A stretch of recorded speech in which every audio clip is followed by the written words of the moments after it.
నమస్తే అండి. This is doctor స్పందన దారమల్ల, కన్సల్టెంట్ ఫర్టిలిటీ స్పెషలిస్ట్, విశిష్ట హాస్పిటల్ తొక్కుగూడ. ఈ మధ్య భార్యాభర్తలు ఒక సంవత్సరం దాటి వాళ్ళకి పిల్లలు కావట్లేదు, రెగ్యులర్గా కూడా కలిసున్నా కూడా అని చెప్పేసి వచ్చి బాధపడుతున్నారు. వాళ్ళకి సరైన ట్రీట్మెంట్, సరైన ఇన్వెస్టిగేషన్స్ చేసి సరైన ట్రీట్మెంట్ ఇవ్వాలి. వాళ్ళకి ఏ హార్మోన్ తక్కువ ఉంది ఏంటి అని చెప్పేసి వాళ్ళని ముందు గైడ్ చేయాలి. సో మొదట చేయాల్సిన పని ఏంటంటే భర్తలో ఏం ప్రాబ్లం ఉందో చూడాలి. భర్తలో ఏం ప్రాబ్లం ఉందో చూసి ఆ భర్తలో సెమెన్ అనాలిసిస్ అనే టెస్ట్ ఉంటుంది.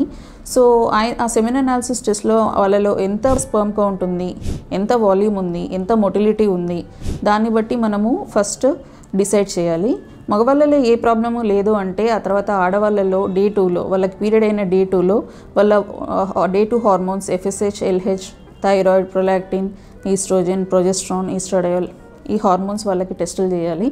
ఈ హార్మోన్స్ టెస్ట్ చేసి ఏ హార్మోన్లో లోపం ఉంది, అసలు తన ప్రాబ్లం ఏంటి, ఏ హార్మోన్ తక్కువ ఉంది, ఆ హార్మోన్ని రీప్లేస్ చేయాలి.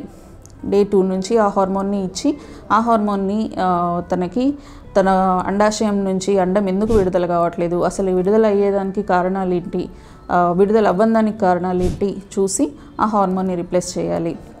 అండ్ ఆ తర్వాత తన స్కాన్ ఒకటి చేయాలి. తన గర్భాశయం ఎలా ఉంది, తన అండాశయంలో అసలు యాంట్రల్ ఫాలిక్యులర్ కౌంట్ అంటారు, అంటే తన అండాశయం నుండి అండం అనేది రిలీజ్ అవ్వడానికి గల సరైన కౌంట్ ఉందా లేదా చూడడానికి ఆ స్కాన్ చేయాలి.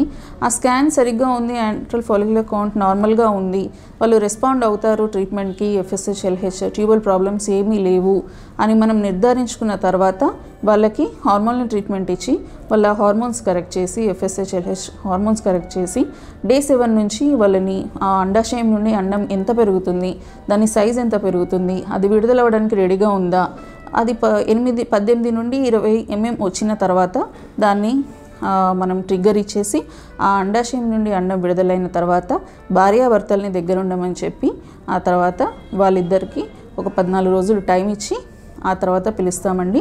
వాళ్ళకి లోపల ఫోలిక్ యాసిడ్ ఇచ్చి ప్రొజెస్ట్రాన్ సపోర్ట్ ఇవ్వాలి.